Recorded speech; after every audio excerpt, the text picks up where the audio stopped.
来到勾勾公哈发，我是怡姐，我是敏华。怡姐，过年快到啦，我想要去剪头发，弄个漂亮一点的造型，让自己呢新年有新气象。而说到了头发呢，就是头脑毛。头脑毛啊，就是头发哦。要处理头发的问题，当然得要到美容院。台湾的美容院呢，十分的有特色，有一些呢会请来著名的设计师呢来驻店，有一些呢它的装潢非常的时尚，还有一些标榜的呢是针对头皮的按摩还有养护哦。那么今天提到的美容院就叫做米永烟。米永烟就是美容院了。听你这么一说啊，我突然想到我们家附近的美容院他们洗头呢就标榜精油舒压按摩，真的非常非常的棒哦。而说到了洗头，就是洗头。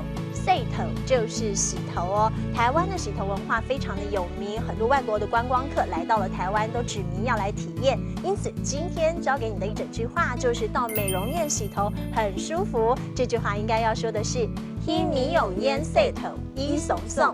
去美容院洗头易松松。今天勾勾公哈发带你一块来体验台湾远近驰名的洗头文化。敏华，今天的剪头按摩还是要洗头？都有，因为我想要过年快到了，我想要整理我的头脑毛。好啊，好啦，来我们这边请哦。敏华，你头发刘海太长了啦，等一下我就帮你整理一下。好，那我们等一下先洗头。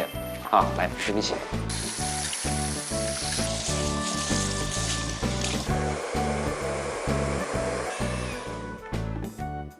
阿 Sir， 我觉得你的米永烟真的是越开越大哎。哪里？谢谢你。现在美容院很竞争了，又要比装潢，又要比技术，更要比服务。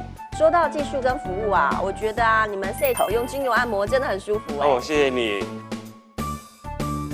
小华，我觉得到美容院去洗头真的好舒服哦。对呀，尤其呢精油舒压洗头真的超棒的。所以我等一下就要去洗头。洗头就是洗头了。那其实呢，刚刚怡姐也提到喽，美容院呢现在噱头真的是越来越多了。而说到了美容院，就是米永烟。米永烟就是美容院哦。那么其实到美容院当然是要处理头发的问题喽。头发就是头脑毛，头脑毛就是头发了。今天最后要帮你复习的这一整句话呢，就是到美容院洗头很舒服。这句话应该要说的是：去米永烟洗头易松松。去米永烟洗头易松松。今天勾勾公哈发呢，就带你好好放松一下喽。我们下次见，拜拜。